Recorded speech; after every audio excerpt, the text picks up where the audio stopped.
Jake Morrison stood at the wide window of the human ship Freedom's Call and watched the stars. His hands were shaking a little, but not from fear. He was angry. Very angry. After 30 years of being the galaxy's cleanup crew, he had finally heard enough.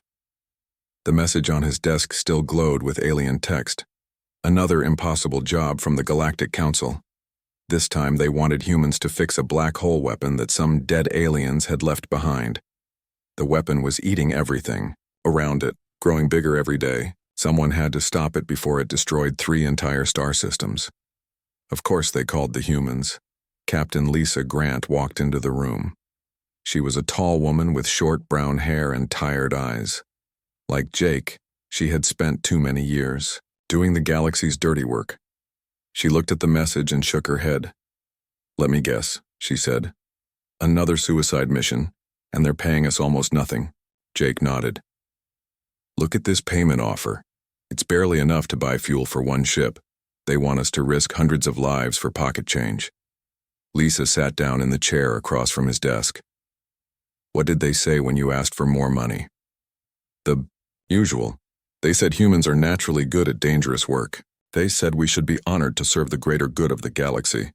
Jake's voice got harder with each word.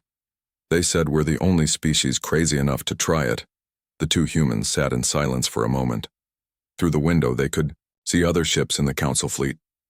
Beautiful vessels made by aliens who never had to risk their lives for others. Ships that stayed safe while humans did all the dangerous work. "I've been thinking," Lisa said quietly. "When was the last time another species helped us with anything? When was the last time they risked their people for our problems?" Jake thought about it. In 30 years he couldn't remember a single time. When Earth had been hit by space pirates, the Council had sent their sympathy. When human colonies were attacked by robot armies, they had offered to study the wreckage afterward. But they never sent help, never risked their own people. "They use us," he said. "That's all we are to them. A tool they pick up when things get dangerous." Lisa stood up and walked to the window. "My daughter asked me something last week. She asked why we always have to be the ones who fix everyone else's problems. I didn't have a good answer." Before Jake could reply, his communication device beeped. An incoming message from the Council chambers. He pressed the button, expecting another demand for a quick answer about the black hole mission. Instead, he heard voices. Alien voices speaking in their own language, but his translator was working. The aliens didn't know their private conversation was being broadcast to the human ship. "The humans will handle it," said one voice. Jake recognized it as Counselor Vexitarian, a proud warrior from the Zilithian Empire. "They always do." "Are you certain they'll accept?" asked another voice. "The payment is quite low, and the mission is extremely dangerous." Vexitarian made a sound that might have been laughter. "Of course they'll accept. Humans are expendable assets. They breed quickly and they don't seem to value their own lives. If we lose a few hundred of them, there are always more." Jake felt his blood turn cold. Lisa had heard it too. Her face was pale and her hands were tight fists. "Besides," Vexitarian continued, "what choice do they have? Without the Council, they're nothing. They need us more than we need them." The transmission cut off. Someone had finally noticed the open channel, but it was too late. The words had been said. The truth was out. Jake and Lisa looked at each other. 30 years of loyal service. 30 years of human lives lost fixing other people's problems. 30 years of being treated like second-class citizens in their own galaxy. And this was what the aliens really thought of them. "Expendable assets," Lisa whispered. Jake stood up and walked to his communication panel.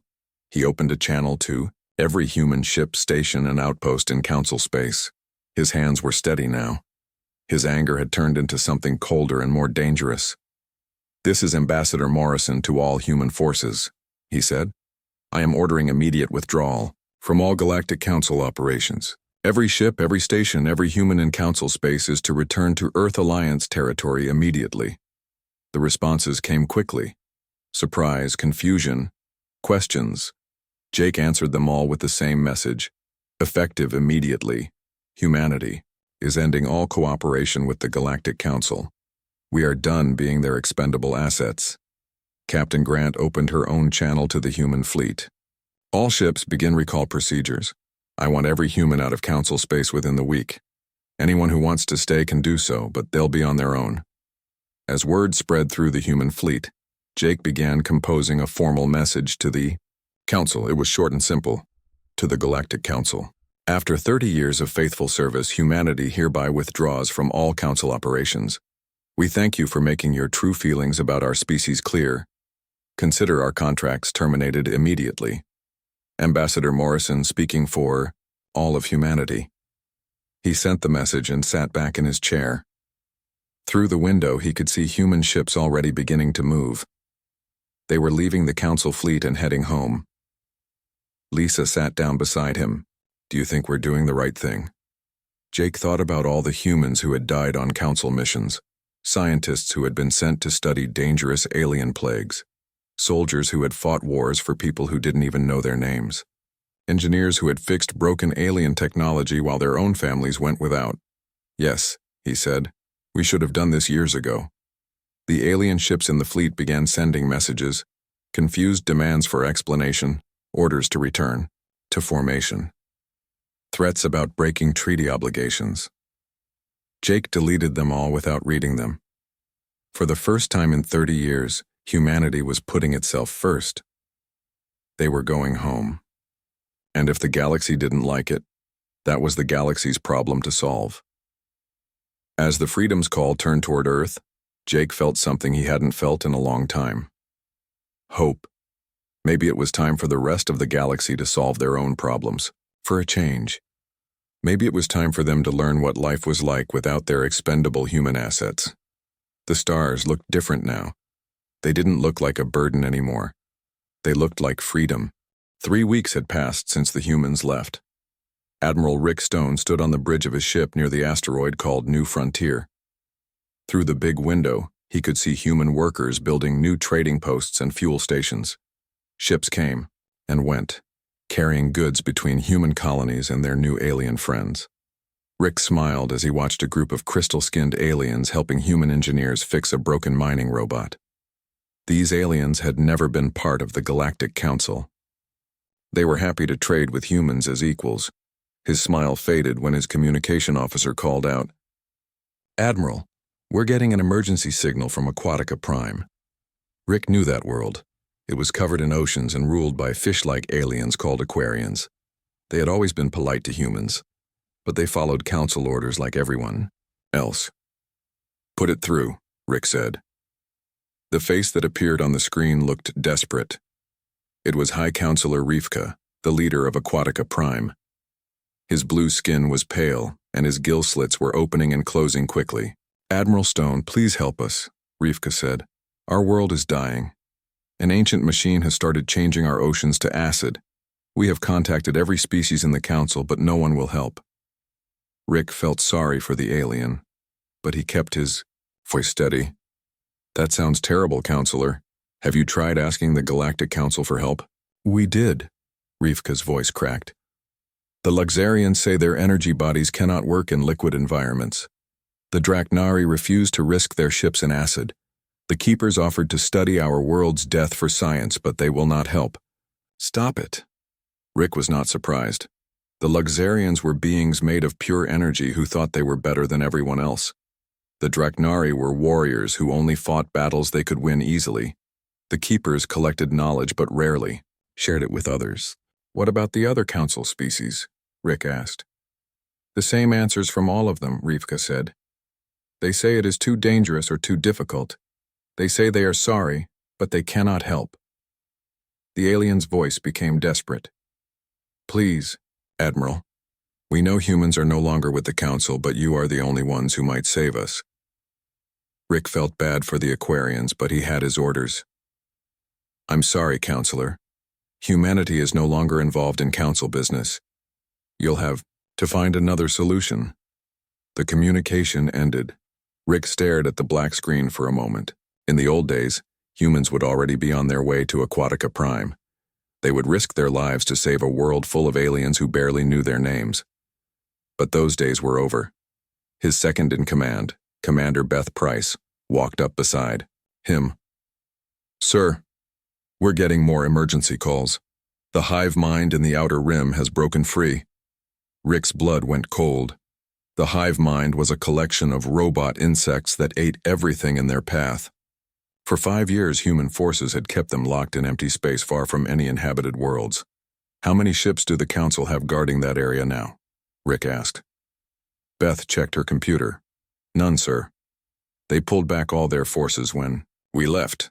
They said the threat was contained." Rick shook his head. Without human ships watching the hive mind, the robots had been free to build more of themselves. Now they were loose and looking for worlds to consume. "Any reports of attacks?" he asked. "Yes, sir. 3 mining colonies have gone silent in the past day. The Council Defense Force is scrambling to respond, but—" Beth paused. "But what?" "Sir, it seems most of their battle plans were written by human officers. Without our people to lead the fights, they don't know what to do."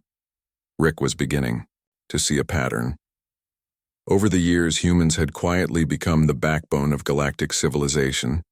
They had been the ones to handle every crisis, solve every problem, and fight every dangerous battle. The other species had gotten so used to human help that they had forgotten how to help themselves.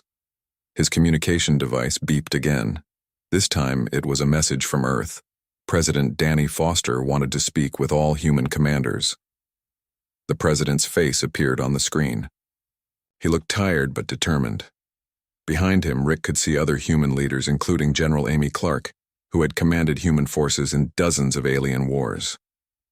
"Admiral Stone," the president said, "I assume you've been hearing about the problems in Council space." "Yes, Mr. President. It seems like everything is falling apart without us." President Foster nodded. "We're getting calls for help every hour. The crystalline hegemony says their living cities are dying from some kind of space plague. The nebula dancers claim their gas giant homes are being eaten by alien bacteria. Something called the Vortex Cluster is about to explode and destroy 50 star systems." Rick listened with growing amazement. All of these problems had existed before, but humans had always dealt with them quietly. The galaxy had never noticed because the problems never got big enough to threaten anyone important. "What are your orders, sir?" Rick asked. "For now, we stay out of it," the president said. "Let them figure out how to solve their own problems. Maybe they'll learn to appreciate what we did for them."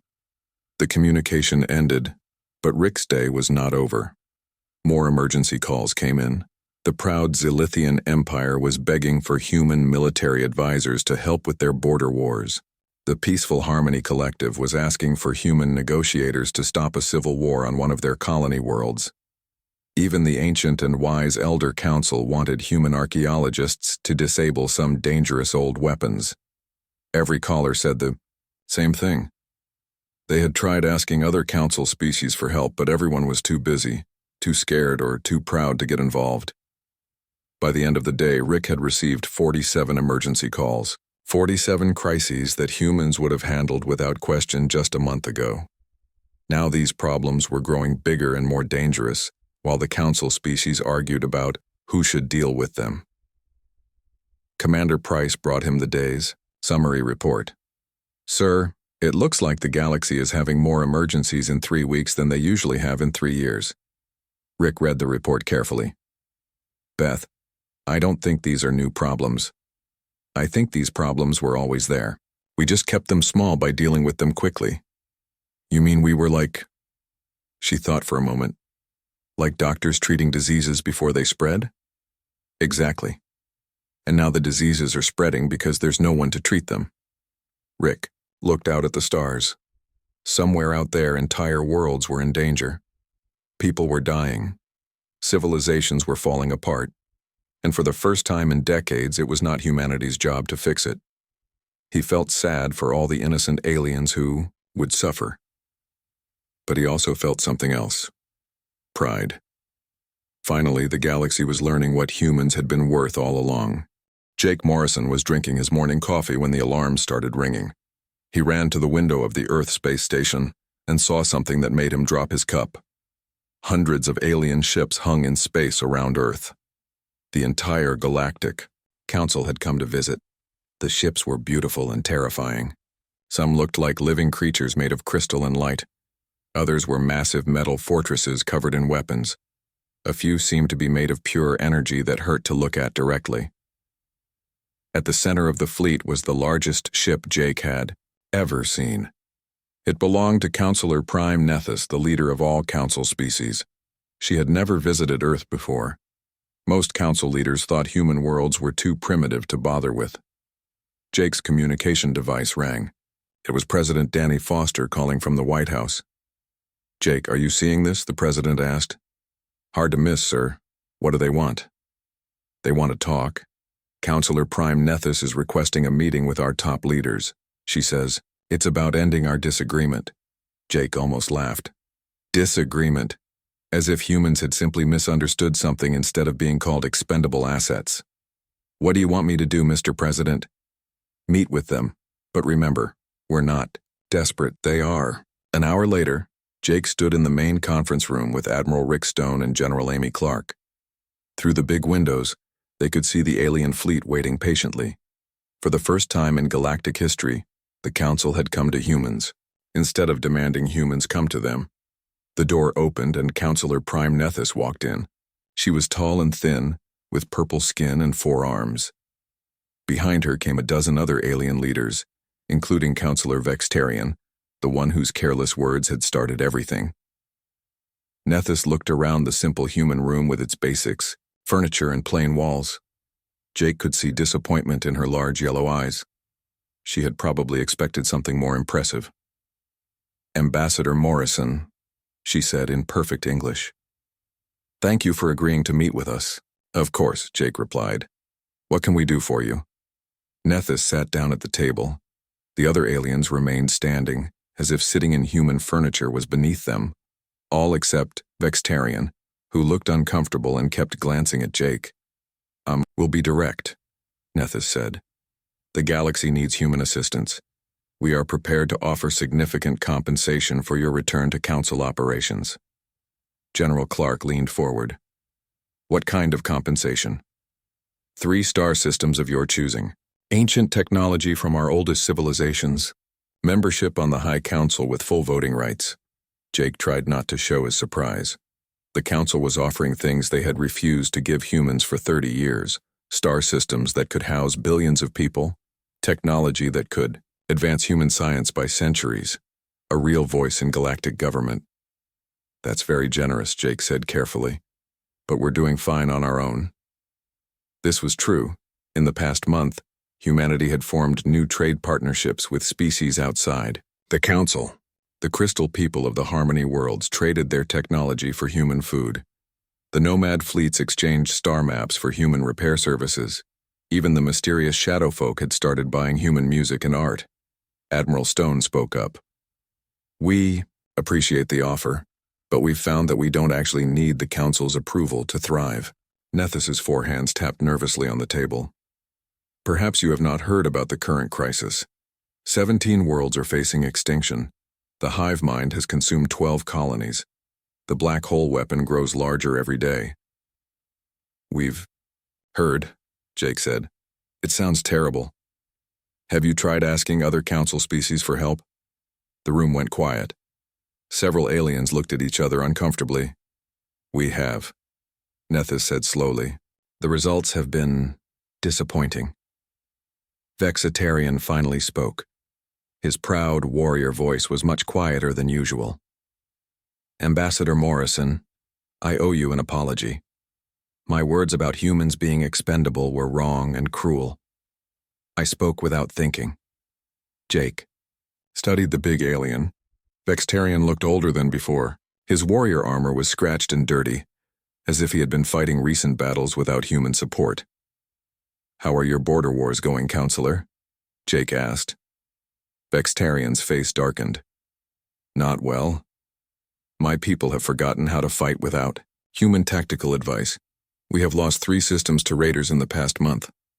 Other aliens began speaking up. The crystal being from the Harmony Collective admitted that their civil war was spreading without human negotiators. The energy creature from the Light Realm said their ancient enemies were attacking again without human defenders to stop them. One by one, the most powerful species in the galaxy confessed that they could not handle their problems alone. Nethys raised her hands for silence. We are prepared to double our offer. 6 star systems, full technology sharing, leadership positions in the council. President Foster's voice came through Jake's earpiece. He was listening to the meeting from the White House. Ask them about equality, the president said quietly. Counselor Prime, Jake said. All of these offers assume that humans want to rejoin the council, but why would we want to be part of an organization that sees us as expendable? That was a mistake, Nethys said quickly. One individual's poor choice of words does not represent all council species. Admiral Stone shook his head. With respect, Counselor, it wasn't just words. For 30 years, humans did the galaxy's dangerous work for almost no pay. When we asked for better treatment, we were told to be grateful for the honor of serving. We were young and foolish, said an elderly alien from the back of the group. Jake recognized him as Elder Korth from the Ancient Assembly. We took your help for granted. We see that now. General Clark stood up and walked to the window. The alien fleet still waited outside, but now it looked different to Jake. Not threatening, but desperate. The truth is, Clark said, we've learned something important these past few weeks. We don't need you as much as you need us. The aliens looked shocked. No species had ever spoken to the council this way. But, Jake continued, that doesn't mean we can't work together. The question is whether you're willing to treat us as equals instead of tools. Nethys leaned forward eagerly. What would that look like? Fair payment for dangerous work, real representation in council decisions, and most importantly, the understanding that humans choose which missions to accept. We're not your personal army anymore. The aliens talked quietly among themselves in their own languages. Jake could hear worry and frustration in their voices. Finally, Nethys turned back to the humans. We agree to your terms, she said. But please, we need help immediately. Entire civilizations are dying while we negotiate. Jake looked at Admiral Stone and General Clark. They nodded slightly. We'll help, Jake said. But this time, we do it our way. For the first time since arriving, Counselor Prime Nethys smiled. Outside the window, the alien fleet began to move, preparing for the long journey back to the crisis zones. But this time, they would not be going alone. President Danny Foster sat in his office with his top advisors. Through the window, he could see the alien ships leaving Earth's orbit. The meeting with the Galactic Council had ended 3 hours ago, but the real work was just beginning. Admiral Rick Stone spread a star map across the president's desk. Red dots marked the crisis zones where entire worlds were dying. There were more problems than they had expected. The black hole weapon is the biggest threat, Stone said, pointing to a cluster of stars near the galaxy's edge. If we don't stop it soon, it will eat 3 entire star systems. General Amy Clark nodded. But we can't ignore the hive mind either. They've already consumed 15 colonies and they're heading toward the core worlds. President Foster studied the map. Each red dot represented millions of lives in danger. A month ago, humans would have already been racing to help without asking questions. Now they had the luxury of planning carefully. What do you think, Helen? He asked. Chief Diplomat Helen Barnes had been quiet during the meeting with the aliens. She was known for thinking before speaking, a skill that had made her valuable in negotiations. I think we should help, she said slowly. But we need to be smart about it. This is our chance to build something better than what came before. Kevin Rivers, the former engineer who now helped with alien relations, cleared his throat. The council is desperate. They'll agree to almost anything right now. We should use that. President Foster walked to the window. In the distance, he could see human ships preparing for launch. Rescue vessels, military cruisers, and science ships all getting ready to save a galaxy that had treated them poorly for decades. What are you thinking, Mr. President? Stone asked. I'm thinking about my daughter, Foster said. She's 16 now. When she grows up, what kind of galaxy do I want to leave her? One where humans are still treated as expendable? Or one where we're respected partners? He turned back to face his advisors. We're going to help them, but we're going to do it right this time.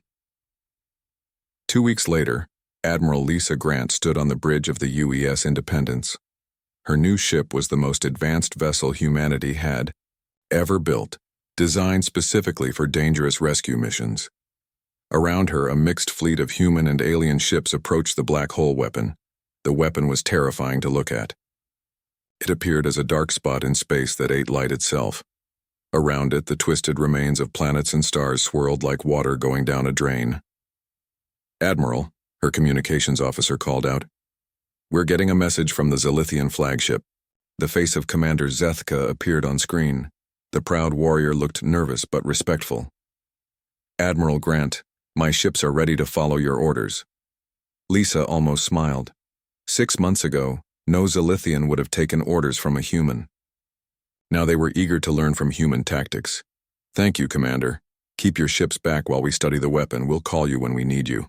Her science officer, Dr. Pete Johnson, looked up from his instruments. "Admiral, I think I know how to stop it, but it's going to require precise timing and a lot of trust between our crews and the alien crews." "Explain." "The weapon feeds on gravitational energy. If we can create an opposite gravity field at exactly the right moment, we can make it collapse on itself. But we'll need ships from 5 different species working together perfectly." Lisa nodded. "Can we do it?" "With human coordination, yes.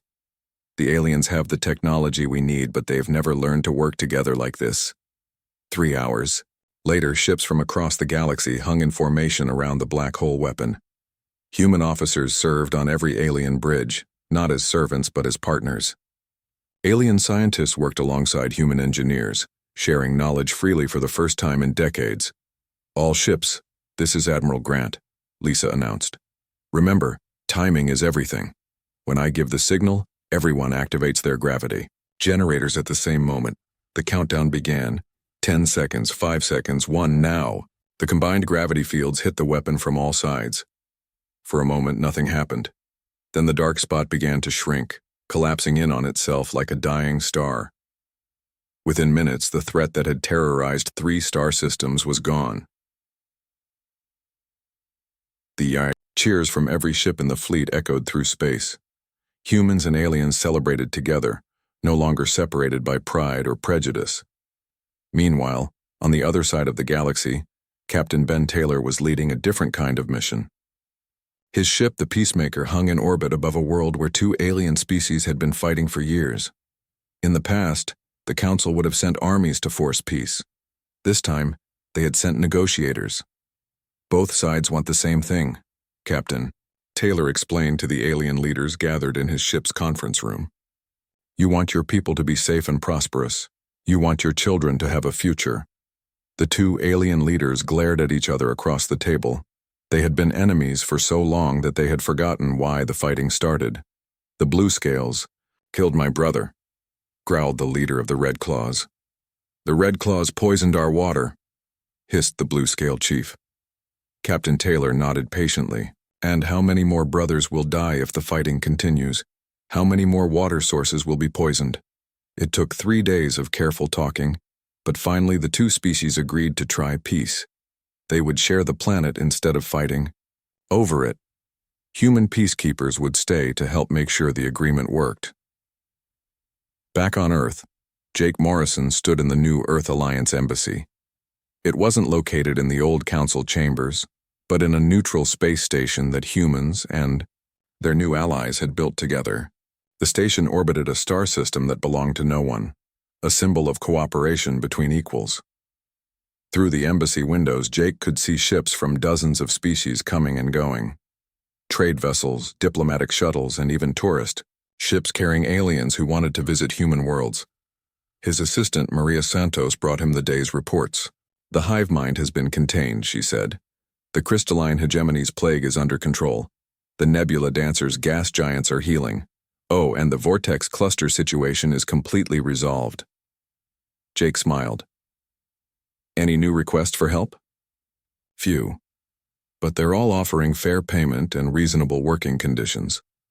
Word has spread that humans don't work for free anymore." That evening, Jake received a special visitor. Counselor Vextarian arrived alone, without guards or ceremony. The proud warrior looked tired but determined. "Ambassador Morrison," he said, "I wanted to thank you personally. My people have learned much from working with humans as equals. We are better warriors and better people because of it.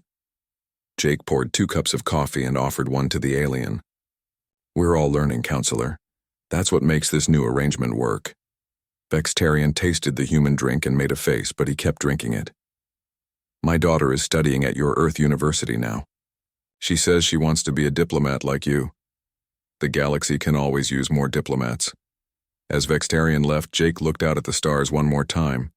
The galaxy was still full of dangers and problems, but now humanity faced them as respected, partners rather than expendable tools. His daughter would grow up in a better universe, one where humans knew their own worth and demanded the respect they deserved. And if the galaxy ever forgot that lesson again, well, humans had proven they were perfectly capable of walking away. The stars looked peaceful tonight, but Jake knew that was because good people were out there keeping them safe. Human people and alien people, working together as equals at last.